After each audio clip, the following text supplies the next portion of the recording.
We won't have to introduce him, but they wrote it down for me, so that, because I didn't know Bob. And it's Bob Luciano Jr. Bob, you're getting senior discounts. You can drop the junior, I mean, no, you're not fooling anybody. You don't get a student discount at the movies, so the junior can go. But we've got the first winner, and we're here, and we've got some people to come up and speak about Bob and his accomplishments. I'm Sophie Luciano. Robert Jr. Luciano, my dad has changed gaming and technology a lot before he had his stroke. He still is that strong-hearted man who helped me with my life. I have been through some tough times with him, but he keeps me going. He is trying to get 100% better and get back to what he was. I am amazed what he has done. And he had a few employees and brought them to hundreds, and he did it by himself. My dad is the best man you could ever think of. Bob has built and planned 3 houses in Griego, California. He has done a great job doing it. It took time and patience. He also built 3 ponds, a horse barn, and an arena. I am very impressed with how much he did. I love you, Dad.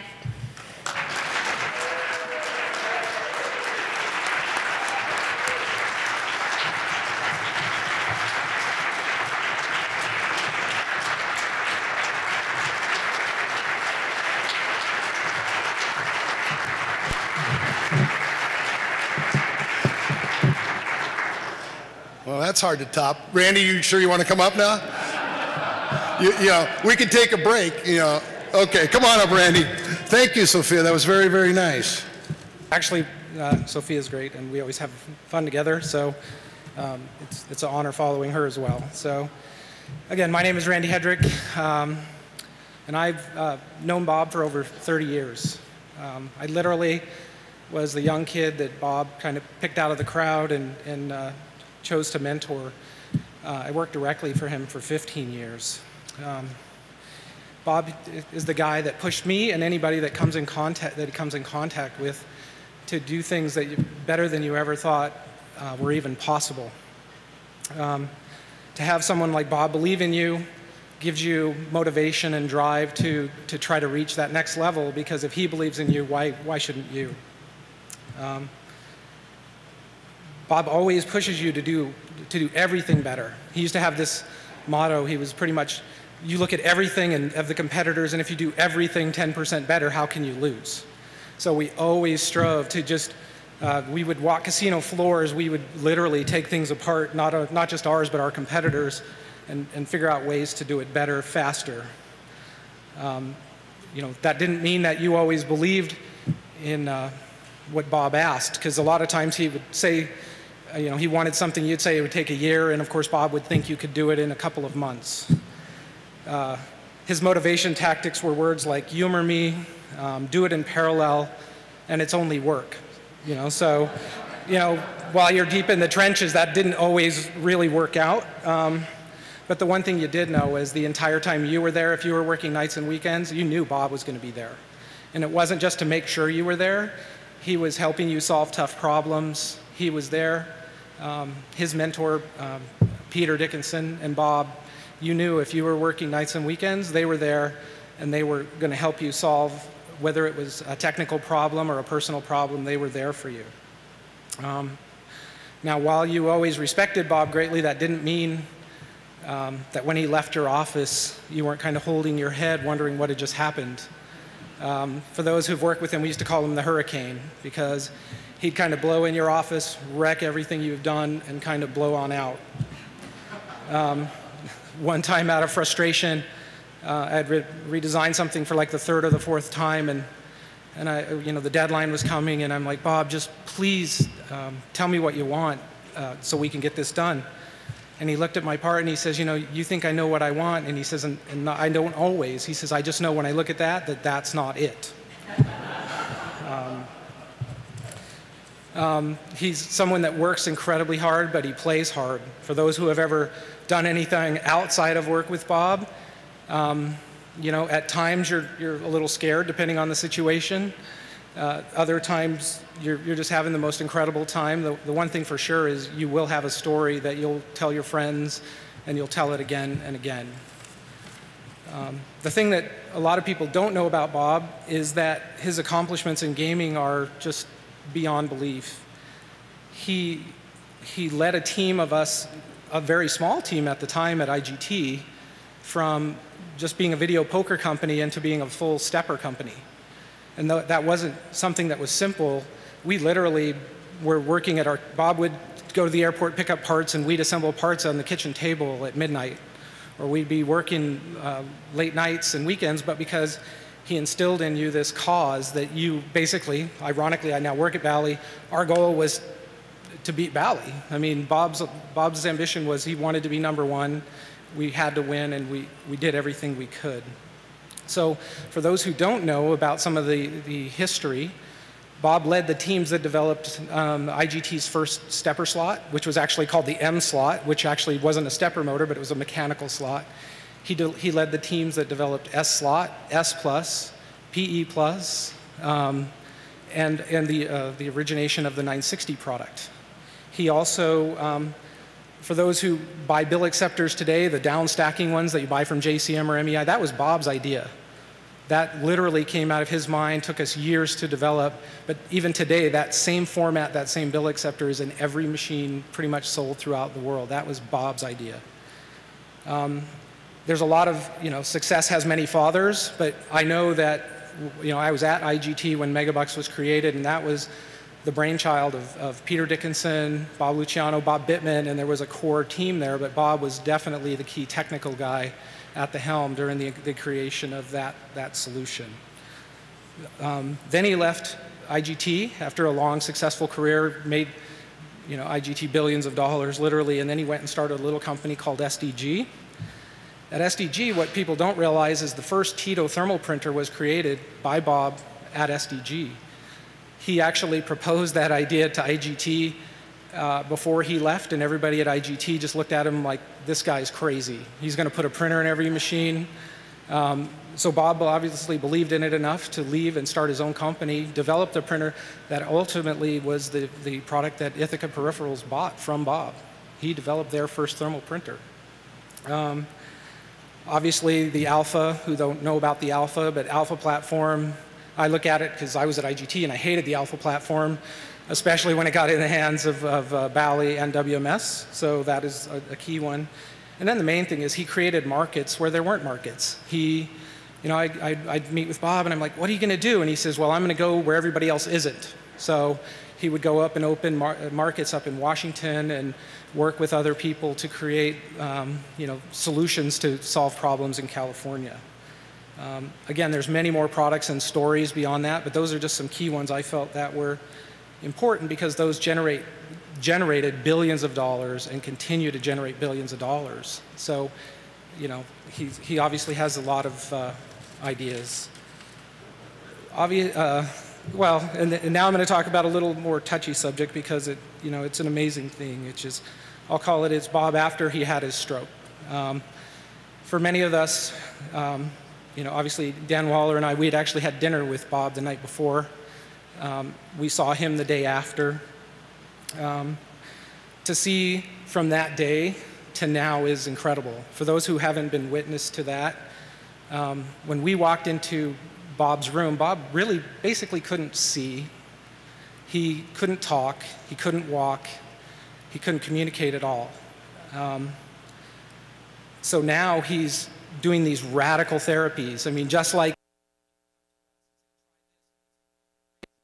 he has doctors across the United States saying the same things to him right now. But just like us, he's doing it in spite of the complaints or in spite of the disbelief, and he's proving them wrong.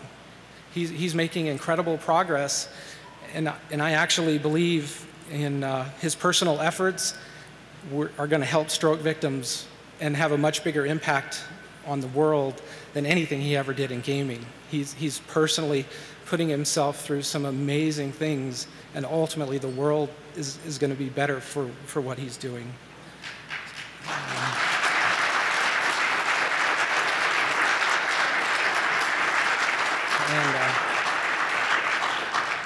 And so my final story in my closing is I'm calling it Bob Gets a Ticket.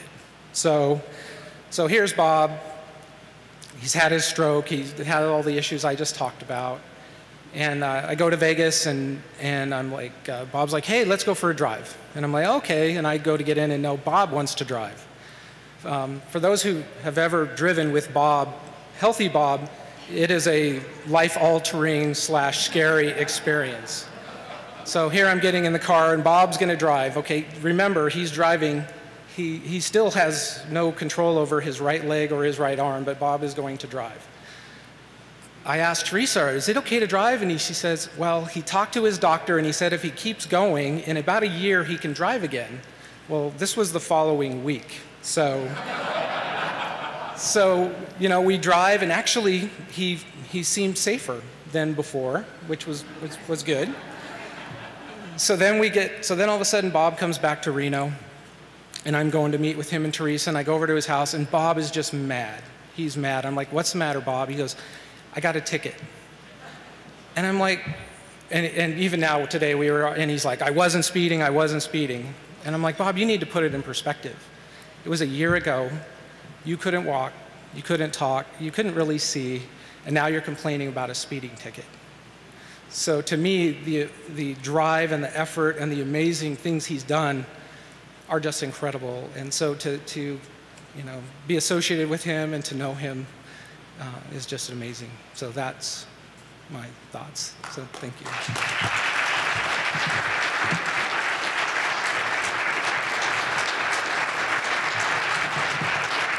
Wow, it's amazing. I just thought you were left-handed. I didn't know you had a stroke, Bob, so I am sorry. We have another guest, and boy, that's some outstanding stuff. I'm going to have to cross a few things off my resume that I was claiming, but we'll take care of that later. Our next speaker, I've known him for years. And unfortunately, he won't admit he's as old as he is, but he's up there. Don Speer is the chairman of VCAT, which is an LLC out of San Diego. He's got 40 years of gaming expertise, and he's been instrumental in developing some great products. He was instrumental in developing the Barona Casino in San Diego, which happens to be one of my favorite casinos. I don't get comped enough there, but I do enjoy the facilities. We'll have to work on that. I get free rooms here at the Mirage, Don, but you know, we'll have to work on the Barona Casino. Ladies and gentlemen, Mr. Don Speer.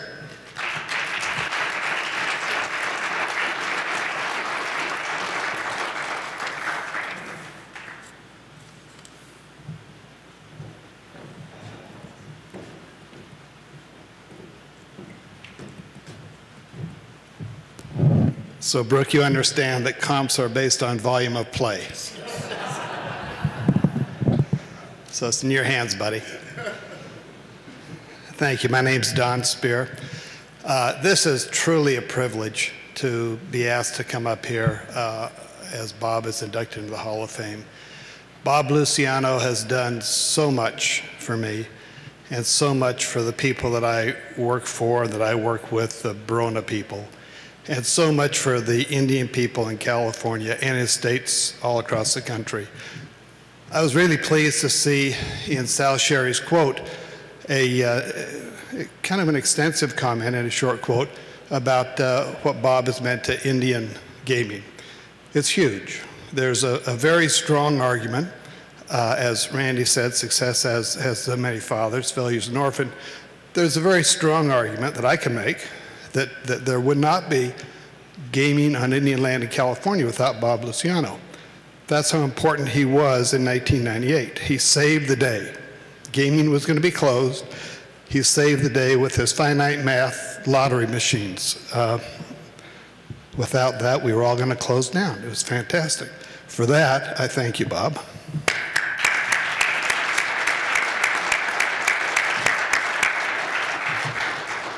Then we were fortunate enough to sign compacts with the state, change the constitution in the state. Barona, in particular, has a very, very remote location. If any of you haven't been to Barona, I know a lot of you, and I know a lot of you have. It's the coolest place imaginable. It's the happiest casino on earth. And it's because Bob Luciano has his fingerprints all over Barona. Talk about success having many fathers. Bob Luciano is, in my opinion, and many other opinions, I think Randy would agree with this, is the reason there's ticket in, ticket out. He developed it with Bally and IGT at Verona. He developed it at Verona because we needed to have it at Verona. He had actually developed it at Verona 2 years prior to its launch at Verona, which was a number of months prior to its launch by IGT, and then its launch a little bit later in the year by Bally. Ticket in, ticket out is the reason that we have penny slots. It's the reason that so many of the casinos do as well as they do. It's all because of Bob, once again. So wide area progressive, ticket in, ticket out. But the most important thing that Bob brought to the table, the most important thing was his understanding of the intersection between technology and the player. And he really understood that better than anybody. And these are the fingerprints that he has all over my life and all over Verona. And I believe it'll continue to be all over the gaming industry forever. We're kind of known for the place that technology is developed, that technology is honed, that technology is launched. A lot of the new technologies happen at Verona. Possibly even a majority of the new technologies are originally viewed at Verona. Every one of them ends up with Bob's culture all over them, even from companies that have nothing to do with Bob nowadays. His culture is based on not the provider, not the casino, but the actual player. He really understood the player. It sounds so corny, everyone says that. Bob really did. Bob really understood that the player needed to have fun. Players coming to a casino to have fun. Gambling's fun, and you can have fun. So there's a couple things you have to do. Like one, give them a square count, make very loose machines for them. That made him a rebel. I mean, there were people that fought him tooth and nail for the very loose machines that he insisted on. It's made all the difference in the world, the types of denominations that he fought for. Penny Junction in Verona in the beginning. People thought he was nuts. I thought he was a little bit goofy too, but I learned long ago, long before that, to go along with anything that Bob wanted to do. Bob really made a huge difference. Bob's other real genius is his geniuses are the intersection of technology and customer service, or the player themselves. The other real genius he has is to understand how you can develop games that play like gambling games we're used to playing, we're used to seeing, Las Vegas style casinos, if you will, in jurisdictions that don't have those types of laws. He did that in California in 1998 with the red, white, and blue machine. As I said, I believe that that saved the day for California gaming. He did it in Washington with the finite math lottery. He did it in New York, not totally Indian in New York, but in New York with the finite math lottery.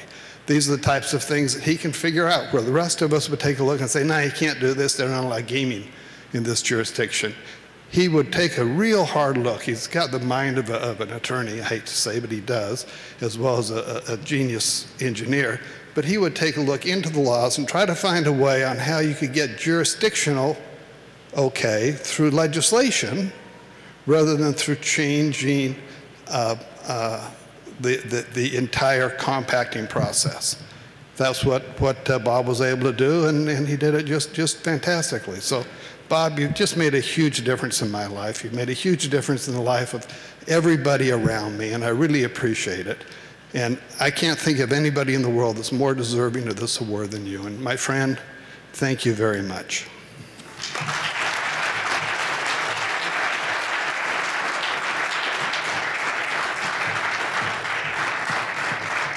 Thank you, Don. Thank you very much. We have another person, and then we're going to open it up to others. If you have something, prepared comments, or if you want to ask questions or anything else, we're going to have a microphone after this next speaker. Again, I've known this man for a long time. John Akers has formed quite a few companies. He was the founder of, I believe, EDT, Micon, and Akers Gaming. He's now the founder and operator, CEO of Akers 4.0. I did miss 1, 2, and 3. Were they good? Akers 1, 2, 3? No? Okay. Well, John's been with us. He's got 40 years of experience. He's known Bob forever. Mr. Akers, come on up. Mr. John Akers.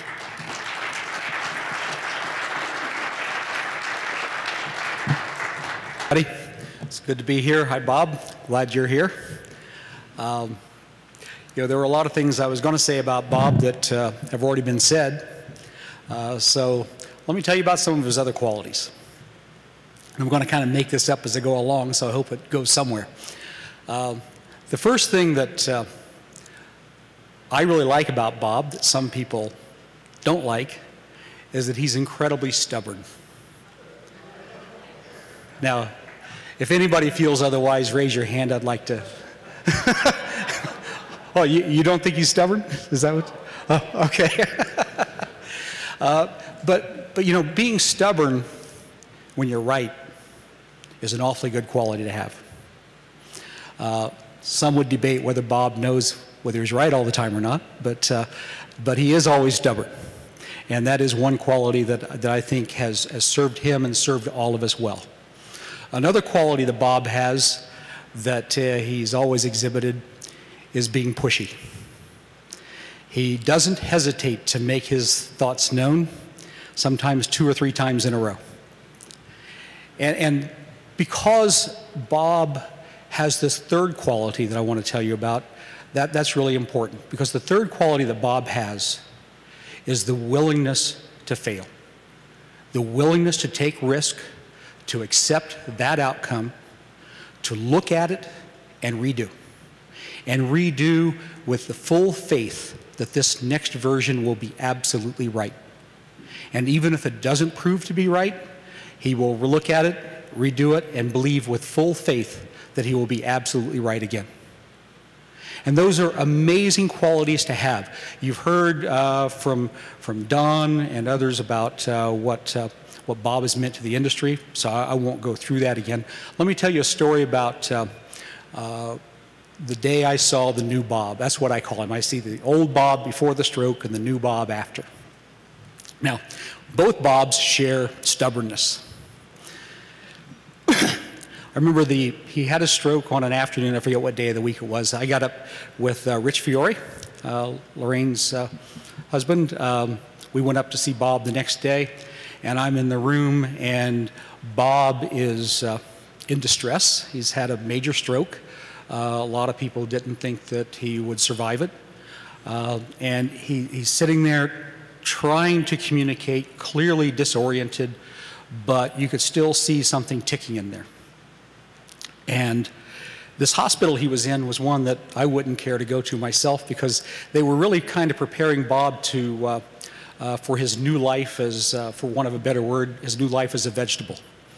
That they really were, when I was in the room and people were talking to him, it was, well, you're not going to be able to do this again. You're not going to be able to do that again. And the instance I most remember is a nurse coming in to brush Bob's teeth. And now this guy, not 24 hours after a stroke, and here's a woman with a toothbrush and toothpaste, and she's going to brush his teeth for him. And he can't talk, but he made it very clear that he didn't want this to happen. And she just kind of looks at him like, well, Bob, it's time you learn a lesson. So she says, oh, you think you can still do things?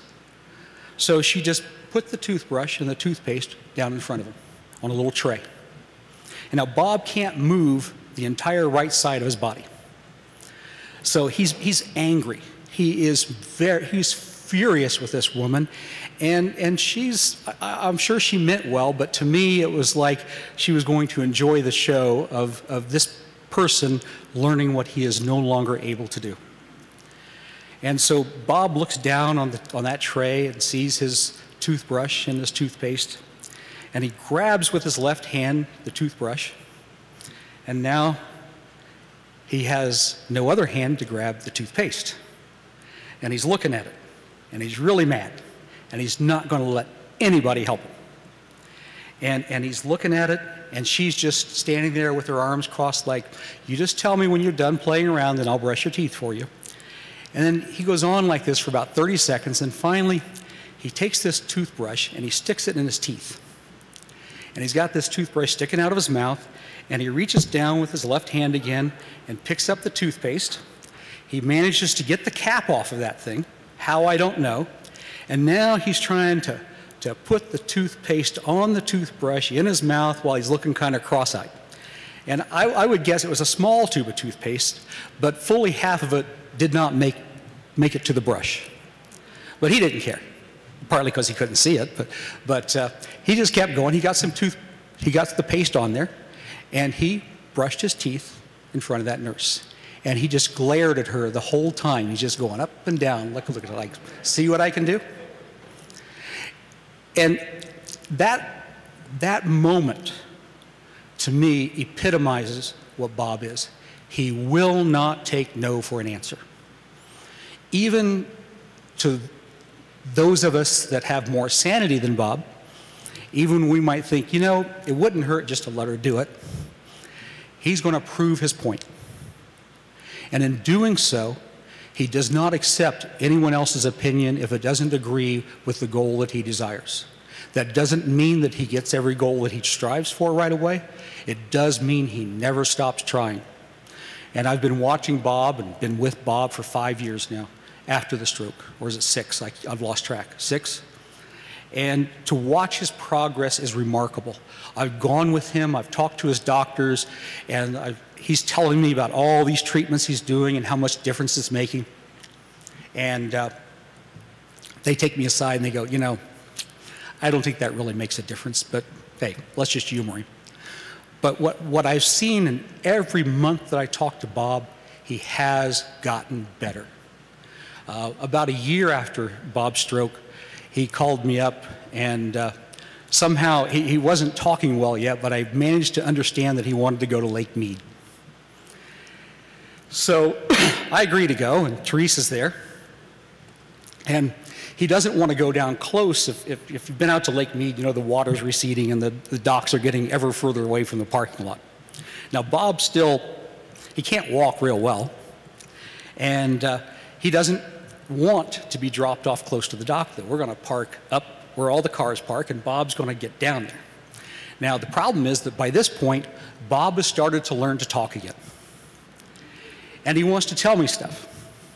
The downside is Bob has not yet trained himself to walk and talk at the same time. So we would take a few steps, and he would stop, and he would say a sentence, and I would answer, then we'd take a few more steps. It took the better part of an hour to get down to the boat. Probably more. But we had a fair conversation along the way.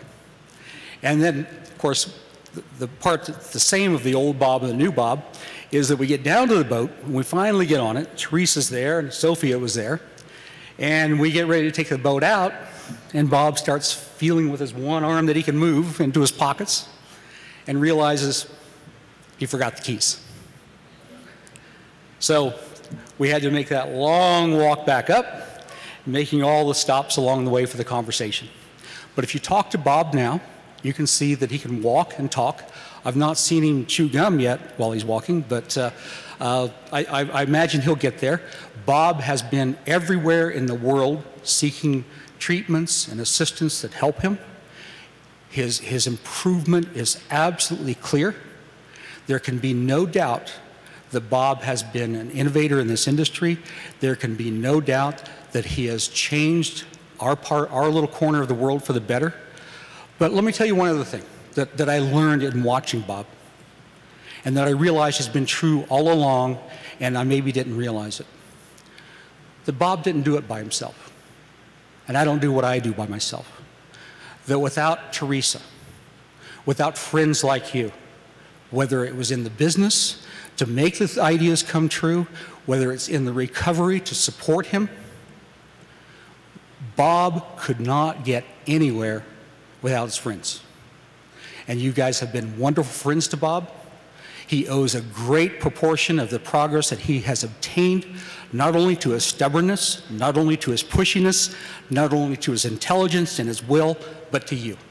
And to all of you that have helped Bob along the way, I say thank you. Thanks.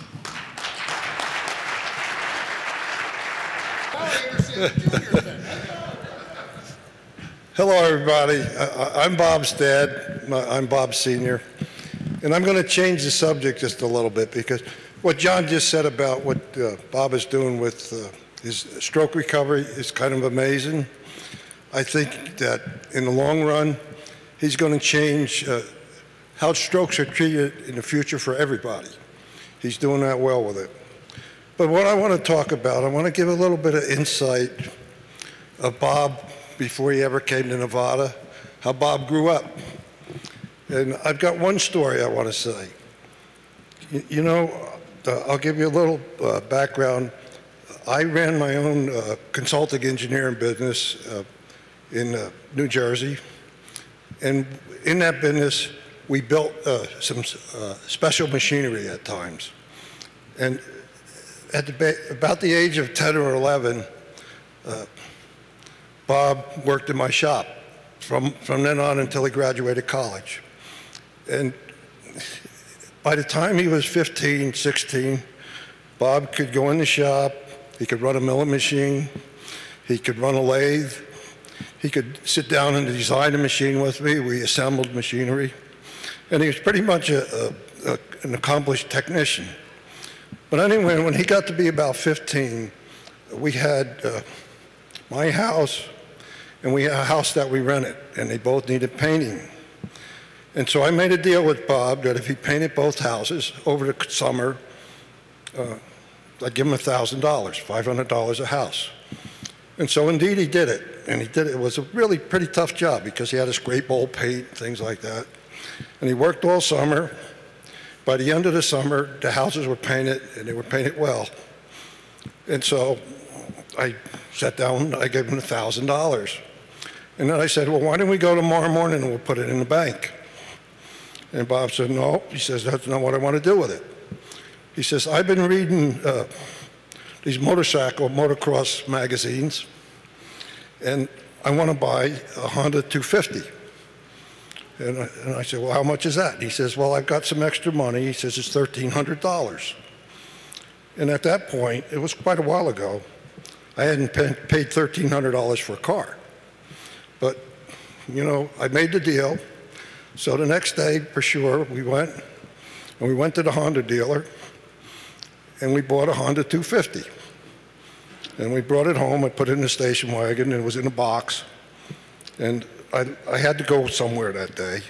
So I left Bob there with the motorcycle, and he had to put it together and all.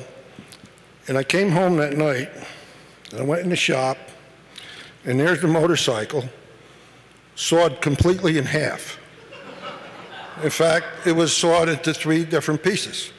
It was the front end, the back end, and the swing arm that held the wheels, you know.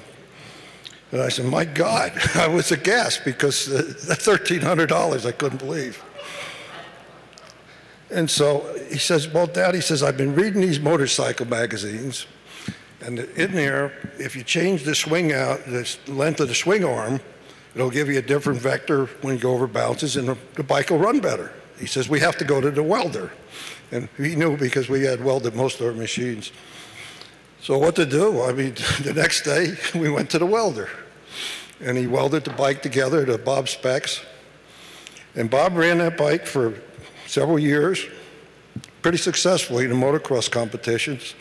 And then he sold it, and who he sold it to, he also ran it. But if you think about it, it tells you everything about Bob, because it shows how he would recognize a problem, come to some way of how to go about solving it, and then actually implementing it. And so it was, Bob doesn't know it, but that was one of the proudest things I was ever done with him. So anyway, that's my story, and that was Bob. It's a real honor. This is one of the visionaries in the gaming industry I personally look up to. I had the pleasure of knowing Bob 15 years ago when I came to this country. It must have been 1997. I think you started in a barn in Reno called Shera Design Group in 1998. And I'll never forget the office which eventually transformed into a beautiful kitchen. Bob is a very unique individual, and on behalf of the Board of Directors of the Gaming Standard Association, I really congratulate you for what you have done for our industry. It's a privilege to be here, and I wish you good luck. Thank you. I'm Bob's mom, and my happiest days were when the motorcycle was all on a part on the cellar floor because I didn't want him riding a motorcycle. So my happiest days when I saw the thing all in pieces.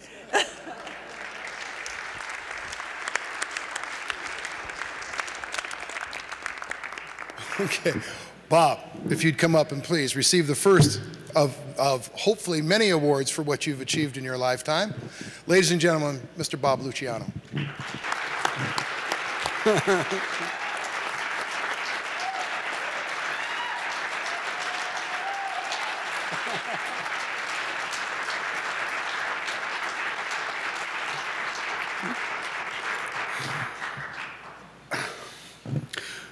Thank you. Geez, it's really an honor to me. Just past this 6 years that it's been very difficult. You know, it is a real thing because, like, you had people tell them about it, but it's a drive that drives me. I don't know why, and we did the wheelchair for about 3 months when they went there. And man, I couldn't stand it. Honestly, I hated it. And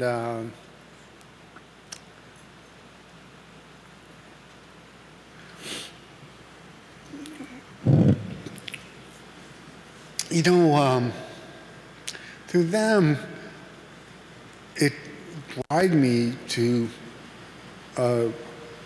things. So we did it. I don't know how I did it, but just stood up. And we used a cane that had the things on the things like that, and I walked. It's difficult to do, but I walked. And like, I couldn't speak, couldn't do anything. It's like, I know so many things that are real.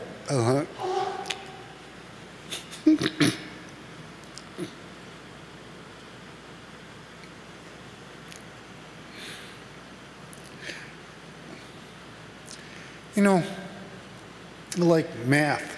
I can do math. Any math. Not one. And I couldn't do English or Japan or French or Germany or Italian. Didn't know anything. We had to learn language from the beginning. And God, it's 6 years that went by for that. And had things like English word, I'd have to remember the word. Some people took me there and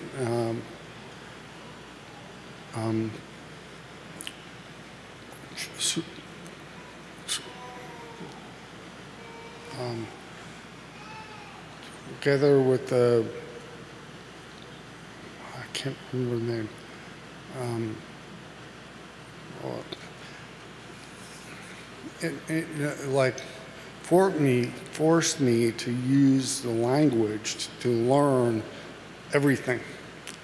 Like, it would be an orange. I'd have to learn to speak it and tell it and do it so I can see that and report it and in English. All different pairings of the things we're using had to get together, say orange. I can do that now. And you know, it took us like probably 3 or 4 years to do that. But then I'd have to remember them and would remember everything about it and learn what they mean together. It's very difficult, you know. It's like I couldn't read the English and I couldn't read. So we took a book, read them again and again and again.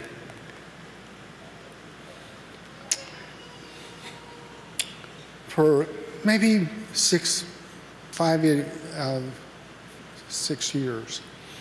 Read them again and read them again, read them again, read them again, read them again, read them again, read them again, again and again and again and again and again and again. Look, it took 5 years for me to read them so that I could understand English. And it's a lot more difficult than anybody can believe. And the brain was destroyed, just destroyed. And it took a lot of time together for me to do that. And doing what I've done over the past 5 years, 6 years, has been really remarkable. The doctors were together, doesn't say anything. And you know, like, we would like to do oxygen. They disagreed with the oxygen, the treatment. And they disagreed with doing stem cells, and disagreed with them most of the stuff that I did. And over time, I just got mad. And we went on our own for 5 years, treatment of them. And we did Florida when we did it. And man, a tremendous thing. I speak better than good. Because like now I could speak some language. You know, it's very difficult to use. And you know, then I was doing a treatment here in the US because went to use them in German. And I flew over there, and then instantly they closed all the doors for the stem cells. And I went back to them, and I read, I couldn't read, but I looked at the things, Valerie Green, and asked my dad to do it because we needed some help. And my dad wrote him things over to Valerie Green and didn't get a response. And he did it again, which I asked him for that. And we didn't get a response either. And I told him, please try one more time. And they did it, and she got back, and we got back to Florida. And man, I'm telling you what, we did the treatments there. Dr. Mirage did, I can't remember his name. Neupogen. There, one thing, another. And man, it worked. I did that for 8 months. A time was there, I was there for 8 weeks. And then when I got back, I wanted to go to Panama. We wrote a letter and rejected him. Then we wrote another letter and he's rejected them. And the third thing, I wrote a letter and rejected. But Ray Prawley was really good. So he went them together back for me. And we got him, and I want to go to Panama them. Man, so much treatments I've been done for the last 5 years, 6 years. And man, I'm telling you what, I'm growing now to a point where, not perfect, but close enough to, it's probably 90% real. Like now I can tell you it's better. The treatment that we do in Panama was real, stem cells and oxygen and treatment from their help. And man, it would be really good to me to use that language to the world. You know, 5% of the world lives in the United States. 95% of them leave other places like Africa, like China, like India. And I would like to get them out to that. And better than that, explain the needs to me from me personal, and explain it to them so that worldwide doctors are going for it instead of against it. And that's what I do. But that is for the side. And I'm telling you what, I'm getting better and better and better yet at gaming. And I can't wait till we get together. Then I would use them to sell them to everyone, because the more things which I put on means we want 20 years from now, 30 years from now, maybe 50 years from now, thinking, what does gaming mean? And a good question mark. And that is what I want to do. We would want to do gaming forever because it's exciting. And I can't wait. Thank you.